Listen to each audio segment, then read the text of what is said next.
చెప్పా పెట్టకుండా అర్ధరాత్రి 12 గంటలు దాటిన తర్వాత చెప్పా పెట్టకుండా బుడమేరు మీద ఉన్న రెగ్యులేటర్ గేట్లను సైతం గేట్లు పైకెత్తాడు. గేట్లు ఎత్తడంతో నీళ్ళన్నీ పూర్తిగా విజయవాడ వైపు రావడం జరిగింది.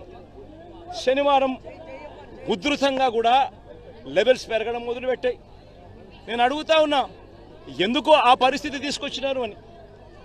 ఆ రెగ్యులేటర్ గేట్స్, బుడమేరు మీద ఉన్న రెగ్యులేటర్ గేట్స్ మీరు ఎందుకు ఎత్తాల్సి వచ్చింది? ఇంతకు ముందే దాన్ని ఎత్తి 3 రోజుల ముందు నుంచే కింద ఎత్తి పెట్టుకొని ఉంటే ముందుగానే వెళ్ళిపోయిండేటే కదా. నీళ్ళు ఒకటేసారి ఉధృతంగా వచ్చే పరిస్థితి ఉండేది కాదు.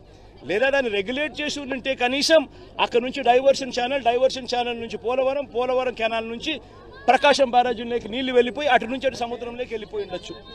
కేవలం ఆ గేట్లు ఎత్తకపోతే చంద్రబాబు నాయుడు ఇల్లు మునిగిపోతుందని, చంద్రబాబు నాయుడు ఇల్లు కాపాడుకునే దానికోసం ఆ గేట్లు ఎత్తడం, విజయవాడ నగరాన్ని పూర్తిగా ముంచేసే కార్యక్రమం చేయడం, ఇది చంద్రబాబు నాయుడు గారు చేసింది.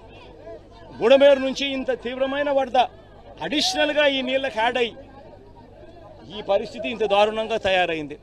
పోనీ ఇంత దారుణంగా తయారైన పరిస్థితుల్లో ఈ పెద్ద మనిషి చంద్రబాబు నాయుడు గారు ఏమైనా కాస్తో కూస్తో కనికరం చూపించాడా ప్రజల మీద? కాస్తో కూస్తో ఎంపతి చూపించాడా ప్రజల మీద? కాస్తో కూస్తో వీళ్ళని ఆదుకునే దానికోసం ఏదైనా అడుగులు వేసాడా, చర్యలు చేశాడా అని అంటే ఎక్కడా లేదు. తాను ఇంట్లో ఎందుకు ఉండడం లేదు అని అంటే తాను ఇంట్లో ఉండే పరిస్థితి లేదు కాబట్టి తాను ఇంట్లో ఉండడం లేదు. తాను ఇల్లు మునిగిపోయింది కాబట్టి తాను ఇంట్లో ఉండే పరిస్థితి లేదు కాబట్టి తాను ఇంట్లో ఉండడం లేదు. ఆ ఇంట్లో తాను ఉండకపోవడం కూడా ఏదో పెద్ద ఘనకార్యం అన్నట్టుగా ఇంట్లో నీళ్లు ఉన్నాయి కాబట్టి ఉండలేకుండా ఉండే పరిస్థితి ఉంది కదా అని చెప్పుకోలేక, అది చెబితే తనకు పబ్లిసిటీ రాదనే ఉద్దేశంతో కలెక్టర్ కార్యాలయం అంటాడు, కలెక్టర్ కార్యాలయంలో నేను ఉంటున్నానంటాడు, ప్రజల కోసమే తానేదో ఉంటున్నట్టుగా బిల్డప్ ఇవ్వడం. నిజంగా ఎంత దుర్మార్గమేనంటే, పోనీ ఆ బిల్డప్ ఇచ్చే కార్యక్రమంలో అన్నా కానీ సిన్సియారిటీ అన్నా ఉందా అని అంటే అది సిన్సియారిటీ లేదు. మీరే చూస్తూ ఉన్నారు, ఈ కాలనీ ఈరోజు చూశారు, సింగ్ నగర్ చూస్తూ ఉన్నారు, ఎక్కడికన్నా పోండి విజయవాడలో ఏ కాలనీ అన్నా తీసుకోండి, ఇదే పరిస్థితి కనిపిస్తూ ఉంది. ఈ పరిస్థితి చూస్తే ఏమొస్తుంది? ఎక్కడ రిలీఫ్ క్యాంపులు లేవు. బుధవారం నాడే ఇరిగేషన్ సెక్రటరీ డ్యాముల్లో ఉన్న ఫ్లడ్ కుషన్ ఏర్పాటు చేస్తూ కాస్తో కూస్తో ప్రతి డ్యామ్లోనూ కొన్ని నీళ్లను కిందికి వదిలేసి ఫ్లడ్ కుషన్ ఇరిగేషన్ సెక్రటరీ ఏర్పరిచిందంటే, బుధవారం రోజే రెవెన్యూ సెక్రటరీ పరిస్థితిని గమనించి, ఎక్స్ట్రీమ్ రెయిన్ఫాల్ రాబోతోందనే పరిస్థితిని గమనించి రెవెన్యూ సెక్రటరీ రిలీఫ్ క్యాంపులన్నీ కూడా ప్రణాళికాబద్ధంగా ఏర్పాటు చేసి ఉండింటే, ఆ రిలీఫ్ క్యాంపులలో వసతులన్నీ కూడా ఈ జనాభాకు తగ్గట్టుగా రిలీఫ్ క్యాంపులు ఏర్పాటు చేయడం, జనాభాకు తగ్గట్టుగా ఆ రిలీఫ్ క్యాంపులలో వసతులు ఏర్పాటు చేయడం రెవెన్యూ సెక్రటరీ గాని చేసి ఉండింటే, హోమ్ సెక్రటరీ వెంటనే తాను కూడా లోతట్టు ప్రాంతాల్లో ఉన్న ఈ ప్రజలందరినీ కూడా రిలీఫ్ క్యాంపులకు షిఫ్ట్ చేసే కార్యక్రమం హోమ్ సెక్రటరీ కూడా చేసి ఉండింటే, 3 డిపార్ట్మెంట్లు అనుసంధానంగా పనిచేసి ఉండింటే ఈ విపత్తు ఉండేది కాదు. ఇలాంటి వ్యక్తిని నేను చాలాసార్లు చెప్పాను. అతను ఒక స్ప్లిట్ పర్సనాలిటీ, ఒక సైకో. ఆయన అనుకున్నదే రైట్ అని మనం నమ్మిస్తాడు, మెస్ప్రైజం చేయడం, అదే మాట్లాడుతూ ఉంటాడు. ఇప్పుడు కూడా ఈ రోజు కూడా చూశాను నేను. మా ఇంటిని కాపాడుకోవడానికి ఆ పక్క వచ్చే నీళ్లు ఈ పక్క పంపించానంట. Can you tell? బుద్ధి జ్ఞానం ఉందా? మీరు కూడా వినేవాళ్ళకి మీకు ఏమన్నా ఉందా? అలాంటి వ్యక్తులను సమాధానం చెప్పమని అడగడానికి మీకు మనసు వచ్చిందని అడుగుతున్నా. ఎందుకు అటువంటి చెత్త మనుషులతో స్పందించాలనా? కాదు,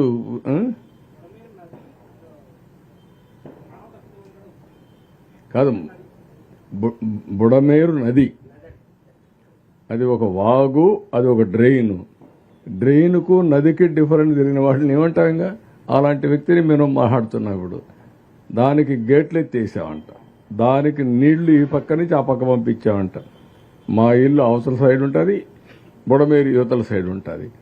అంటే నీళ్లు కూడా ఒకవేళ ఒక అబద్ధం చెప్పినా ఆ అబద్ధం కూడా కనీసం నాలెడ్జ్ లేకపోతే ఏమనుకుంటారో. నేను ఒక బాధ్యత కలిగిన వ్యక్తిని, నేను ఒక మాజీ ముఖ్యమంత్రిని, మొన్నటి వరకు ఇప్పుడు ముఖ్యమంత్రిని.